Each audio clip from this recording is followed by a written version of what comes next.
All right, everybody, welcome back to This Week in Privacy, our short little show where we just talk about what we're working on at Privacy Guides and all the stuff that's going on in the news in the privacy and security space lately. This is episode 4. I'm your host, Jonah, as usual, and I'm just going to get right into our top story. Not much in terms of updates from the team this week. Something that we are talking about right now and looking for some feedback on is how Fediverse applications and social media play into your privacy setup and recommendations. Are these platforms an improvement over the existing alternatives run by big tech companies like Twitter and Facebook, or is public social networking kind of too much of a danger to privacy in any context, and we should try to avoid that kind of recommendation wherever possible in favor of less social things? We've gotten a lot of mixed feedback on that topic in the past, so just leaving this update out here. If you have any opinions on using Fediverse platforms like Mastodon and how that fits into your privacy conscious workflow and that kind of thing, we would love it if you would leave some of your comments or feedback or opinions on our forum and let us know what you think. Otherwise, it's been a pretty slow week, so we'll just move into general privacy news. Our first story here is film studios are demanding that Reddit unmask users who participated in piracy-related forums. So these studios are asking Reddit for basically information about IP address log information for 6 different Reddit users who talked about piracy on Reddit in some piracy-related forums in the past. Reddit responded to Reddit responded to the studios with a letter on January 2nd stating that the subpoena doesn't satisfy the First Amendment standard for disclosure of identifying information regarding anonymous speakers like Reddit users. And another reason that Reddit isn't complying right now is that none of the posts depicted in the exhibits that the studios presented appear to relate to movies that were the subject of the copyright infringement claims. So there's a lot of reasons why Reddit is standing their ground on this, and they've actually won 2 separate similar cases in the past, but the studios are still going after still going after privacy-focused users on Reddit and trying to get Reddit to uncover that information based on what they post on the platform.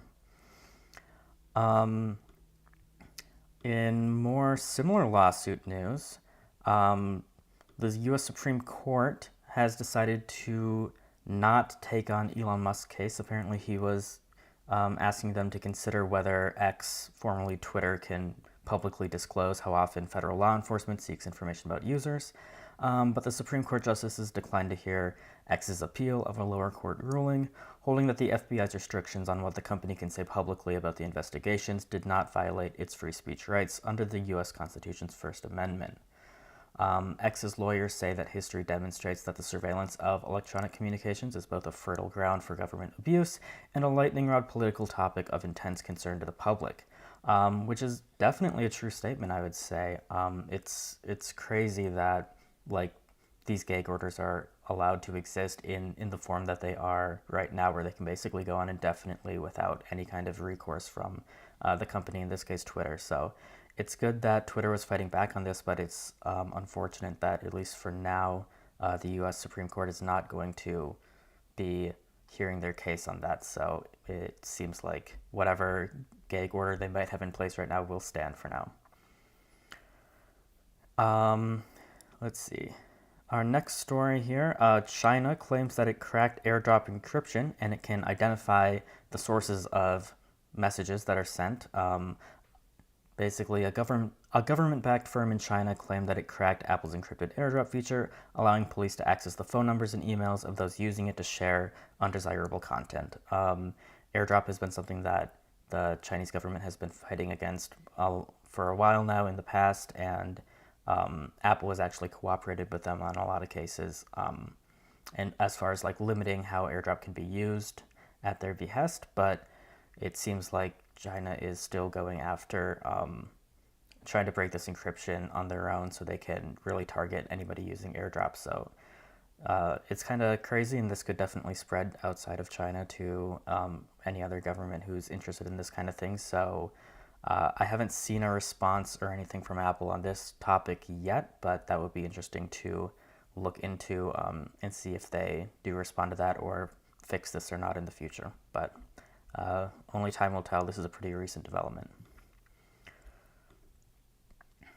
Our next story here, according to a post by the Electronic Frontier Foundation, EFF, Patreon is seeking to overturn a longstanding U.S. law which safeguards the privacy of anyone on the internet's video viewing history. So they say that for decades, the Video Privacy Protection Act, or VPPA, has safeguarded people's viewing habits by generally requiring services that offer videos to the public to get their customers a written consent before disclosing that information to the government or a private party, which seems reasonable.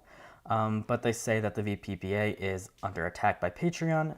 That service for content creators and viewers is facing a lawsuit in the federal court of Northern California, brought by users who allege that the company improperly shared information about the videos that they watched on Patreon with Facebook. So that's definitely an interesting case that we'll have to keep an eye on, but that is, in the US at least, a pretty important privacy law as far as protecting the stuff that you do and watch online. So we will see how that case gets handled, but just an interesting thing that Patreon is behind right now. And then our final privacy-related story for this week, then we'll move on to security, is that Google is apparently letting EU users decide how much data sharing they are okay with. This is in response to the Digital Market Act in the EU, but it's worth noting that this policy only applies to data that's being shared between Google's own services. So like data like between Google Search and YouTube, for example, or like Google Play and Google Shopping, that kind of thing. It has nothing to do with like how much data Google is collecting from these users or whether it gets shared with third parties. So it's kind of a moot. It won't have a huge impact on the privacy of EU users, but there will be some limitations on that kind of data sharing. The Verge says that this new policy allows users to opt out of data sharing across all, some, or none of a select number of Google services, which include YouTube, search ad services, Google Play, Chrome, Google Shopping, and Google Maps. But even sharing between these services, they say that the policy isn't watertight and that Google will still share user data when it's necessary to complete a task, like if you're paying for a purchase at Google Shopping, in order to comply with the law, stop fraud, or protect against abuse, which all of that kind of gives Google a pretty unilateral power to say that they need to share data between these services anyways, regardless of your preferences, which is what I expect will happen here. It's a big story that's been shared because this article just came out yesterday, but I don't think it's going to make a huge difference for Google users in the EU or otherwise. Moving on to security news here. The accountant for Framework was hacked. Framework makes those very repairable computers, and that hack exposed the personal data of an undisclosed number of laptop purchasers. So in this report by Bleeping Computer, they say that Framework Computer disclosed the data breach, exposing the personal information of an undisclosed number of customers after Keating Consulting Group, its accounting service provider, fell victim to a phishing attack. As part of a subsequent investigation, Framework identified all the customers whose information was exposed in the attack and notified them of the incident via email. So I guess if you're a Framework customer, you might want to look out for that, but it's just worth noting that even with companies which seem to be considered more trustworthy on the internet, there's so many factors in play when it comes to securing your data and all these third-party providers that they deal with. So keeping an eye on all of this stuff is super important for your security. In other news, Ars Technica reports that a customized version of the Mirai botnet malware called NoahBot has been installing crypto mining software on Linux devices. They say that for the past year, previously unknown self-replicating malware has been compromising Linux devices around the world and installing crypto mining malware that takes unusual steps to conceal its inner workings. Rather than performing DDoSes, which is what the original Mirai botnet malware was intended to do, this new NoahBot botnet installs cryptocurrency mining software, which allows the attackers to, of course, generate digital coins with the victim's computing resources. So just an interesting news story. It's kind of rare to see this kind of thing affect Linux users, but it just goes to show that none of these operating systems are perfectly secure against all threats, and you still have to do everything you can to secure the devices that you use, whether that's staying up to date with updates or that kind of thing.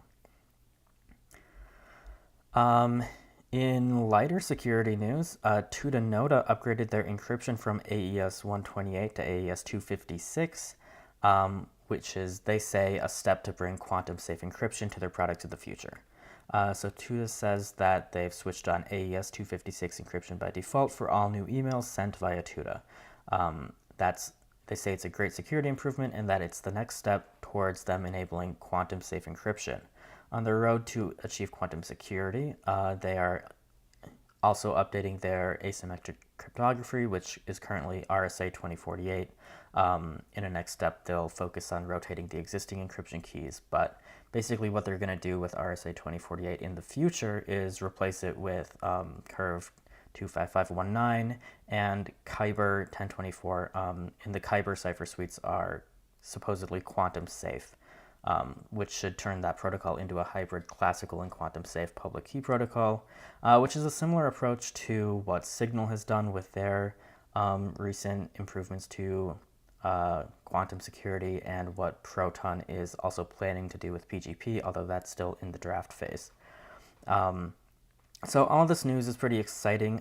Right now, nothing really is changing. I mean, the change from AES 128 to AES 256 is a good step for sure, but AES 128 is already generally considered quantum safe by nearly all cryptography experts. So right now, this change isn't going to make a huge difference to the security of Tuta emails, but in the future, when they do replace that asymmetric RSA 2048 cryptography, that will be a much bigger difference and a much needed improvement as far as securing all of their emails go. So hopefully they get around to that soon. In more quantum related news, there's a new attack on quantum cryptography, actually the one that we mentioned before. This attack is called Kyber Slash, and it potentially leaks the secret keys of projects that use this Kyber security. It's worth noting for sure that not all projects that are using Kyber are vulnerable to key leaks. This is a vulnerability in a very specific, or a number of specific implementations of Kyber. So you can see this list on the screen if you're watching via video. A lot of the different Kyber implementations for various languages and that kind of thing have already been patched or will be patched eventually. Some are still unpatched. But basically, this report by Bleeping Computer says that multiple implementations of the Kyber key encapsulation mechanism are vulnerable to a set of flaws, collectively referred to as Kyber Slash, which could allow for the recovery of secret keys. Importantly, if we look at providers that are already implementing Kyber in their products, Mulvad is one that recently added it, and they say that it doesn't impact its VPN product because they're using unique key pairs for each new tunnel connection, which makes it impossible to perform a series of timing attacks against the same pair.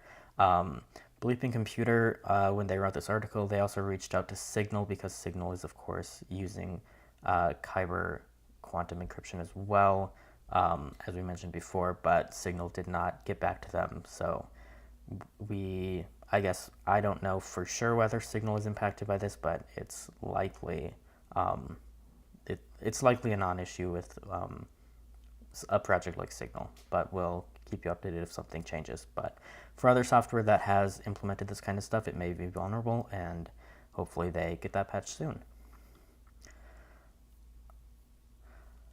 Moving on to privacy community news, really brief update on Proton Pass here. The web app is now finally available to everyone, so some people have been trying this out in beta for a while, but you can now use any browser to manage your passwords, credit cards, that kind of thing, at pass.proton.me, which is a super cool step for bringing Proton Pass to more users and being more usable rather than just being a browser extension, that kind of thing.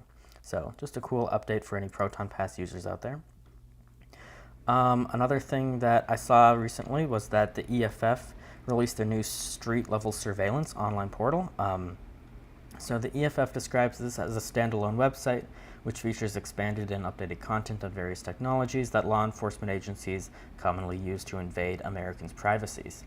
This hub that they have here has new and updated pages on stuff like automated license plate readers, biometric surveillance, body-worn cameras, camera networks, cell site simulators, drones, robots, facial recognition, all sorts of stuff. I mean, there's a ton of stuff about just physical security and this kind of mass surveillance that's done by law enforcement agencies and other entities that's super interesting to read about. So I would definitely check out their new street-level surveillance hub if you are interested in any of that stuff. Finally, our last thing, I just want to remind people that Divested Computing Group, which makes DivestOS and Mole Browser, among other projects in this space, is continuing to fundraise this month. We mentioned it last week, but I just wanted to say that they're almost halfway to their $12,000 goal already, which is super exciting, and I'm hoping that they can get the support that they need by the end of February. So if you use DivestOS or Mole Browser or any of these other projects, or if you want to just support a developer who's doing super great work in the privacy and security space on mobile specifically, which we really, we desperately need in this community, definitely contribute whatever you are able if you can, because that would be super helpful for them. That's about it for updates this week. As always, all of these links are available on our blog at blog.privacyguides.org. If you have any questions, you can leave a comment on this blog post right at the bottom on our form, or you can leave a comment on YouTube as well, but we might not see it. So leaving a comment on the forum is definitely the way to get a better reply from the community, I would say. But that is about it for this episode. Thank you all for watching or listening, and I will talk to you all